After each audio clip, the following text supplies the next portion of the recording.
Pikiran kita adalah arena tanpa henti, tempat berbagai pemikiran saling bertabrakan, bergumul, dan melompat dari satu hal ke hal lainnya. Kita seringkali terjebak dalam pusaran pikiran yang tidak pernah berhenti, mengingat kesalahan di masa lalu, atau mencemaskan ketidakpastian di masa depan.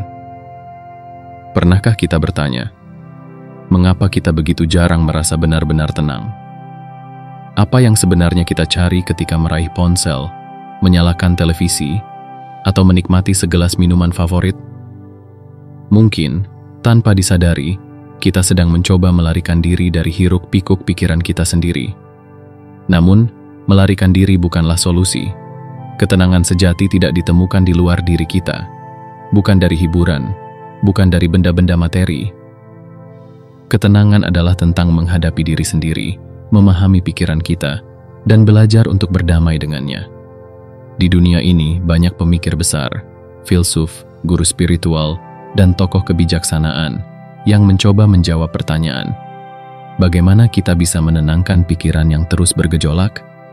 Dalam perjalanan ini, kita akan menjelajahi gagasan dari stoikisme, filsafat timur, hingga kebijaksanaan klasik. Masing-masing memberikan peta yang bisa kita gunakan untuk meniti jalan menuju pikiran yang lebih hening dan kehidupan yang lebih damai. Jika Anda merasa lelah dengan kebisingan batin, mari kita mulai perjalanan ini bersama. Sebuah perjalanan untuk memahami pikiran, menghadapi kekhawatiran, dan menemukan ketenangan di tengah dunia yang penuh tekanan. Sebab, hidup bukanlah tentang melawan ombak, tetapi belajar bagaimana mengalir bersamanya. Bagian 1. Mengungkap penyebab pikiran yang tidak tenang. Pikiran yang bising seringkali terasa seperti hujan badai yang tidak pernah berhenti, memaksa kita untuk bertanya-tanya, dari mana asal semua kebisingan ini? Untuk menemukan ketenangan, kita harus memahami sumber kekacauan ini. Sebagaimana para filsuf stoik mengamati, pikiran yang tidak tenang berasal dari dua hal utama: keinginan yang tidak terpenuhi dan penolakan terhadap hal-hal yang tidak dapat kita kendalikan. Dalam istilah sederhana, kita sibuk mengejar apa yang kita inginkan sambil melawan apa yang tidak kita inginkan. Sebuah pertarungan tanpa akhir yang melelahkan batin. Epictetus, seorang guru stoik yang terkenal, menjelaskan bahwa sumber penderitaan kita seringkali adalah ketidakmampuan untuk menerima apa yang ada di luar kendali kita. Ketika kita berharap dunia berjalan sesuai dengan keinginan kita, tetapi kenyataan berbicara lain, kekecewaan pun datang. Sebaliknya, jika kita bisa menerima apa yang terjadi dengan lapang dada dan tanpa syarat, kita akan bebas dari rasa cemas dan penderitaan yang tidak perlu. Epictetus menggunakan analogi jamuan makan untuk menggambarkan cara hidup yang lebih tenang. Ia berkata, "Ingatlah bahwa kamu harus bertindak dalam hidup seperti di sebuah jamuan makan malam. Jika sesuatu dihidangkan kepadamu, ulurkan tanganmu dan ambil dengan sewajarnya. Jika itu lewat tanpa sempat kamu ambil, jangan ditahan. Jika itu belum datang, jangan mendambakannya. Tunggu sampai itu sampai kepadamu." Kutipan ini mengajarkan kita untuk tidak mengikatkan diri pada hasil tertentu. Jika ada sesuatu yang kita inginkan tetapi belum tersedia, jangan terburu-buru mendambakannya. Jika sesuatu sudah berlalu, jangan terus-menerus menyesali. Dalam prinsip ini terkandung konsep stoik yang mendalam, yaitu amor fati, atau mencintai takdir. Amor fati mengajarkan kita untuk menerima apapun yang terjadi dalam hidup dengan penuh keikhlasan. Bahkan, tidak hanya menerima, tetapi juga mencintai kenyataan tersebut sebagaimana adanya. Namun, mengapa begitu sulit bagi kita untuk menjalankan prinsip ini? Salah satu alasannya adalah karena pikiran kita sering terjebak di luar momen saat ini. Kita terus-menerus mengulang kenangan masa lalu yang menyakitkan, atau memproyeksikan kecemasan terhadap masa depan. Pikiran seperti ini menciptakan tekanan tambahan yang tidak perlu, yang akhirnya membuat kita merasa semakin tertekan. Seneca, filsuf stoik lainnya, dengan tajam menggambarkan perbedaan antara manusia dan hewan. Ia berkata, hewan liar lari dari bahaya yang mereka lihat, dan begitu mereka melarikan diri, mereka tidak lagi khawatir. Kita, bagaimanapun, tersiksa oleh apa yang telah terjadi dan apa yang akan datang. Seneca menekankan bahwa manusia adalah makhluk yang unik, tetapi keunikan ini sering menjadi kutukan. Berkat kemampuan kita untuk merenung, kita tidak hanya khawatir tentang apa yang ada di depan mata, tetapi juga tentang bayangan masa lalu dan kecemasan masa depan. Akibatnya, kita kehilangan kesempatan untuk menikmati momen saat ini, yang sebenarnya adalah satu-satunya kenyataan yang kita miliki. Selain itu, kebisingan pikiran seringkali diperburuk oleh dorongan kita untuk mengendalikan segala hal. Kita merasa bahwa jika kita tidak memegang kendali, hidup akan berantakan.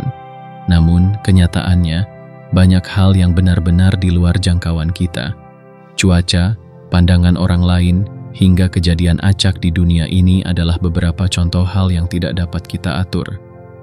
Dengan mencoba mengendalikan hal-hal ini, kita hanya menambah beban pikiran kita sendiri.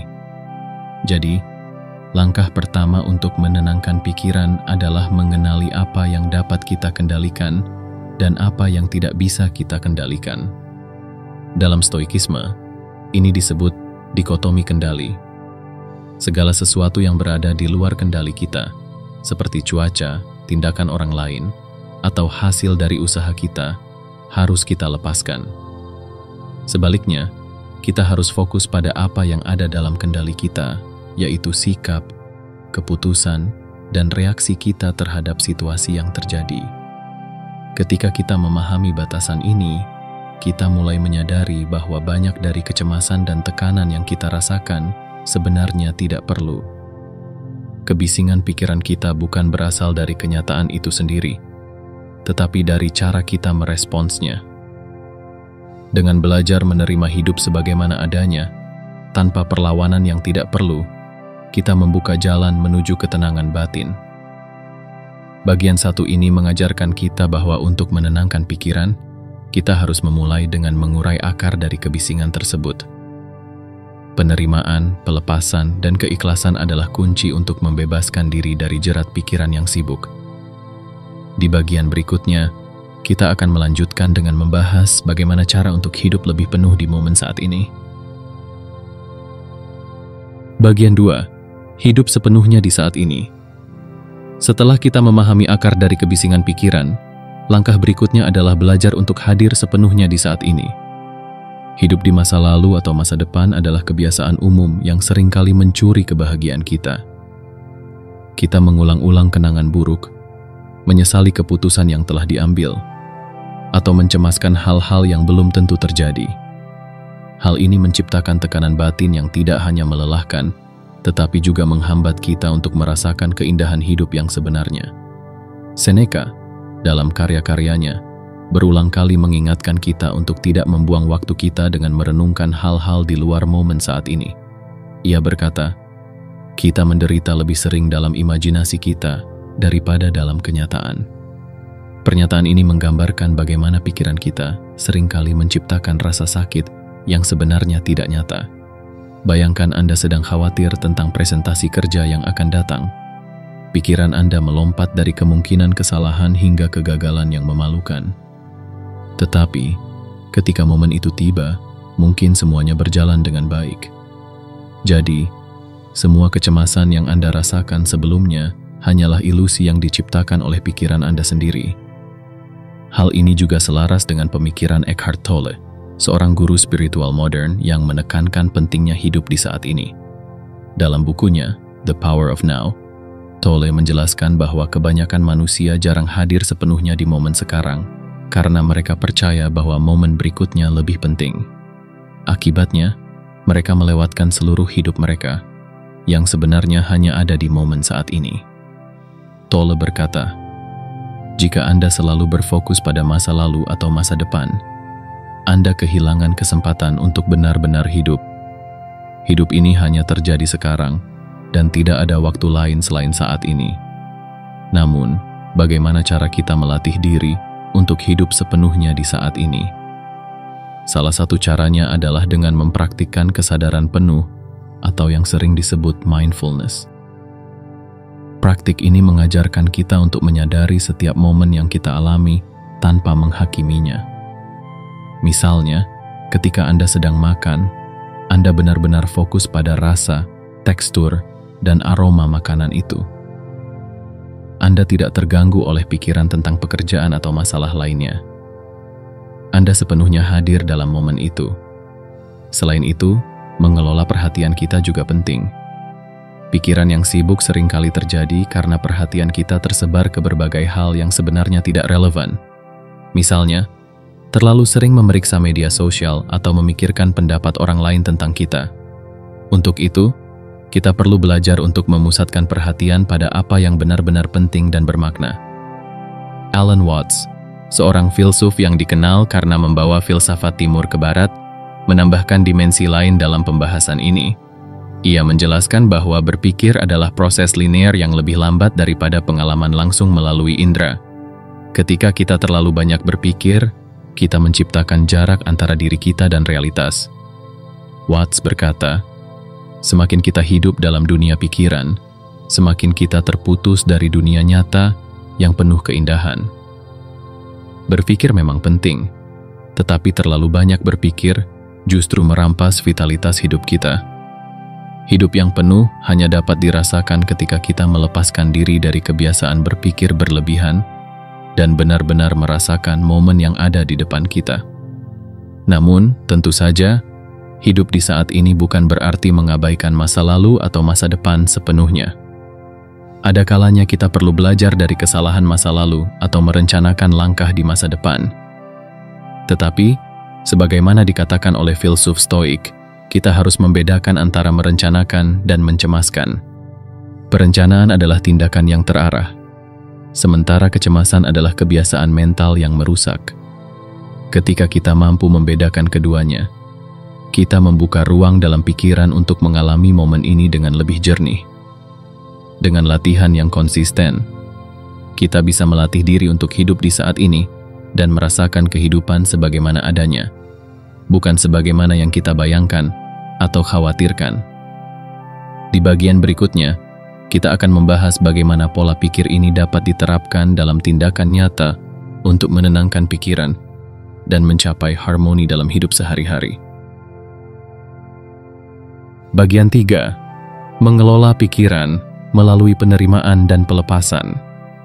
Setelah memahami pentingnya hidup di saat ini, langkah berikutnya adalah mengelola pikiran melalui penerimaan dan pelepasan. Kita seringkali merasa terjebak oleh pikiran yang berputar-putar karena berusaha melawan atau menolak kenyataan yang tidak sesuai dengan harapan. Namun, sebagaimana diajarkan oleh para filsuf Stoik, ketenangan sejati hanya dapat ditemukan ketika kita belajar untuk menerima kenyataan sebagaimana adanya. Epictetus, dalam ajaran-ajarannya, menekankan bahwa ada dua jenis hal dalam hidup. Hal-hal yang dapat kita kendalikan dan hal-hal yang tidak dapat kita kendalikan. Ia berkata, apa yang berada di luar kendalimu tidak seharusnya menguasai pikiranmu. Jangan habiskan energimu untuk hal-hal yang tidak dapat kamu ubah. Hal-hal yang tidak dapat kita kendalikan meliputi kejadian acak, pendapat orang lain, dan hasil dari usaha kita. Ketika kita terlalu fokus pada hal-hal ini, pikiran kita menjadi gelisah. Sebaliknya, hal-hal yang berada dalam kendali kita adalah cara kita merespon situasi, bagaimana kita berpikir, dan keputusan yang kita ambil. Dengan memahami perbedaan ini, kita dapat melepaskan apa yang berada di luar kendali dan memusatkan energi pada apa yang benar-benar penting. Salah satu konsep penting dalam Stoikisme adalah amor fati, yang berarti mencintai takdir. Amor fati mengajarkan kita untuk tidak hanya menerima apa yang terjadi, tetapi juga mencintainya, bahkan jika itu adalah sesuatu yang tidak kita harapkan. Filosofi ini mengubah cara kita melihat kesulitan, bukan sebagai hambatan, tetapi sebagai bagian dari perjalanan hidup yang harus diterima dengan lapang dada. Namun, penerimaan tidak selalu mudah. Pikiran kita seringkali berusaha melawan kenyataan dengan berpikir, seharusnya tidak begini. Kalimat ini adalah sumber utama dari kebisingan mental. Untuk mengatasinya, kita perlu melatih diri untuk mengganti pertanyaan seperti, mengapa ini terjadi pada saya? Dengan, apa yang bisa saya pelajari dari ini? Sikap ini memungkinkan kita untuk melihat setiap kejadian sebagai kesempatan untuk bertumbuh, bukan sebagai beban yang harus dihindari.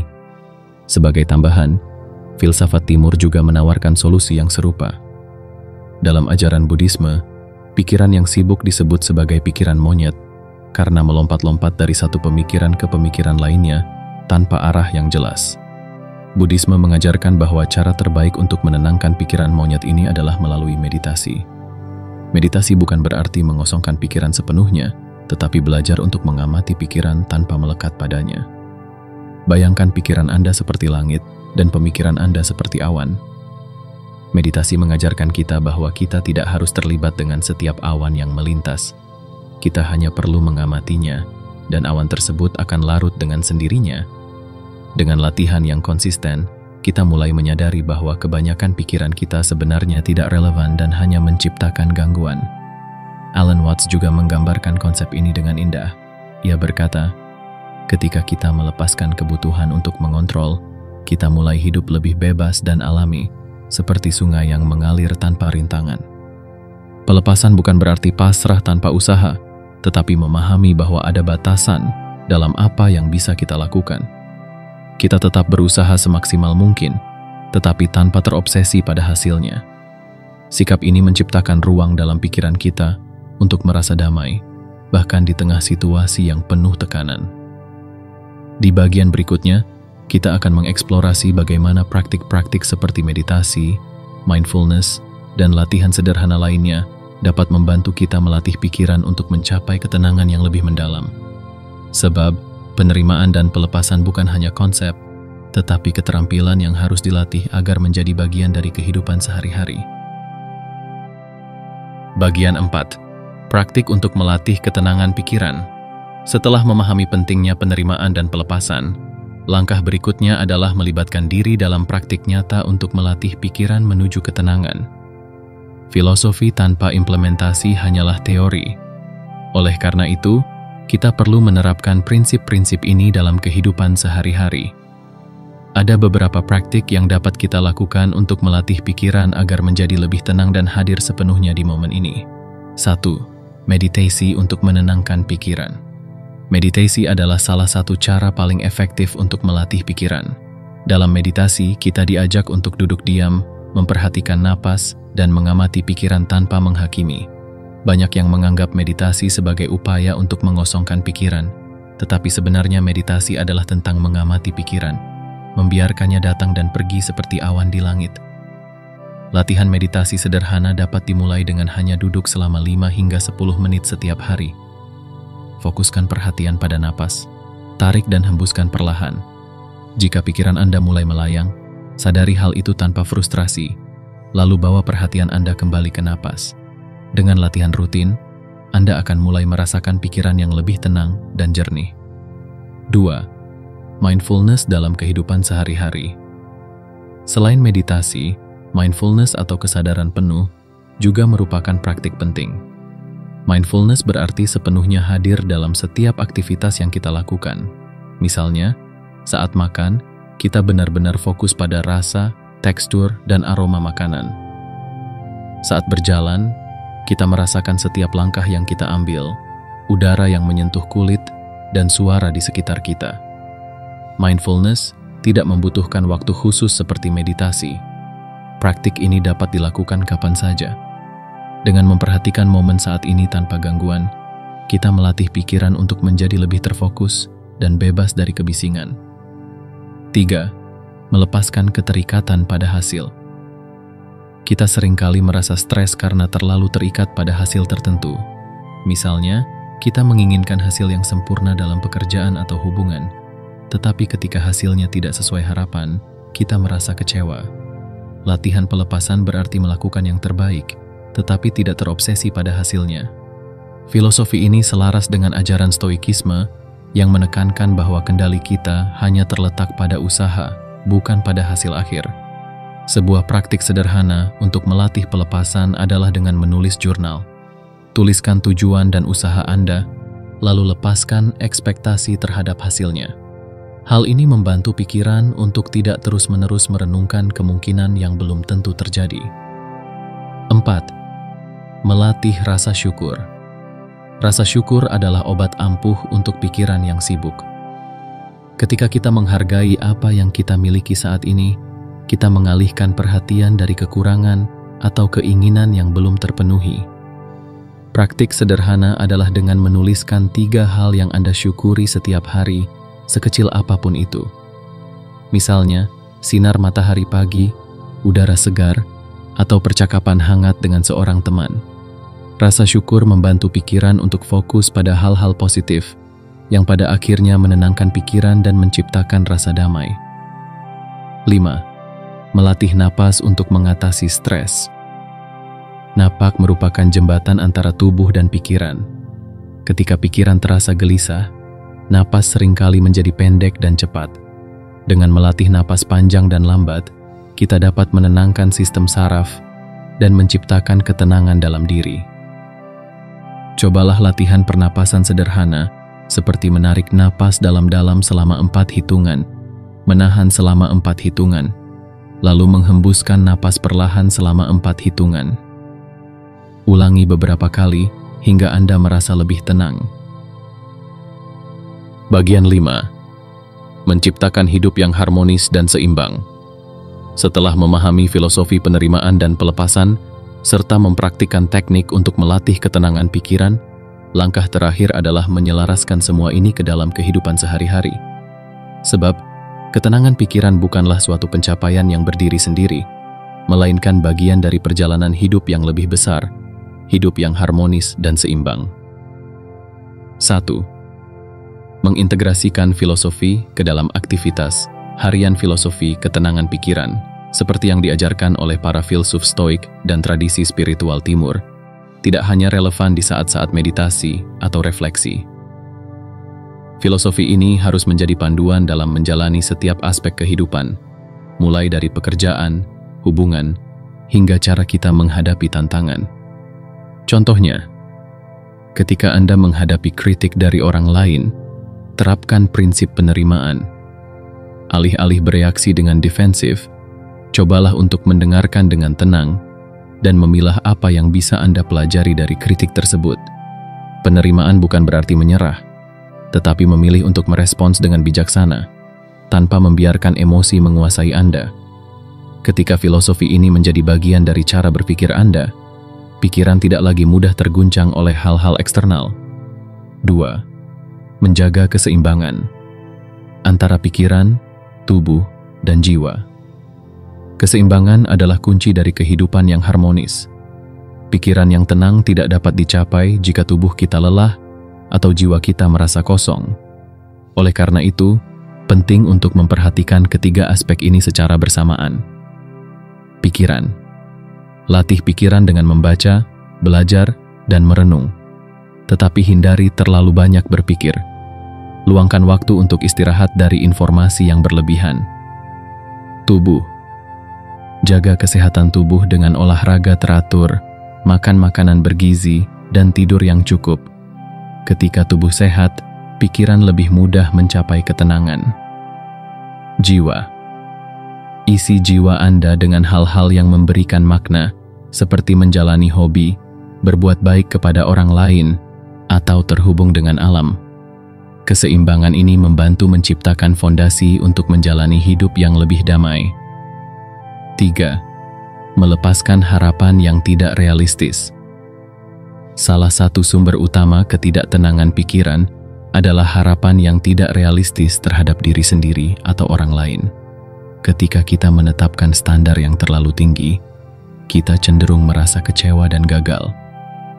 Melepaskan harapan ini bukan berarti menurunkan standar, tetapi menyadari bahwa tidak semua hal dapat berjalan sesuai keinginan kita.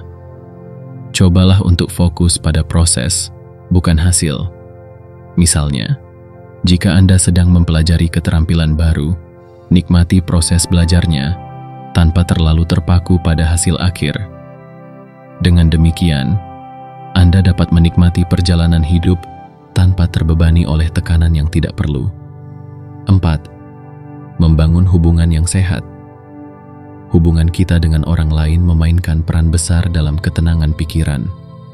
Hubungan yang toksik atau penuh konflik dapat menciptakan kebisingan mental yang sulit diatasi. Oleh karena itu, penting untuk mengevaluasi hubungan Anda dan menjaga jarak dari orang-orang yang terus-menerus membawa energi negatif. Sebaliknya, fokuslah pada hubungan yang mendukung dan saling menghormati. Hubungan yang sehat tidak hanya memberikan rasa damai, tetapi juga membantu kita menghadapi tantangan hidup dengan lebih baik.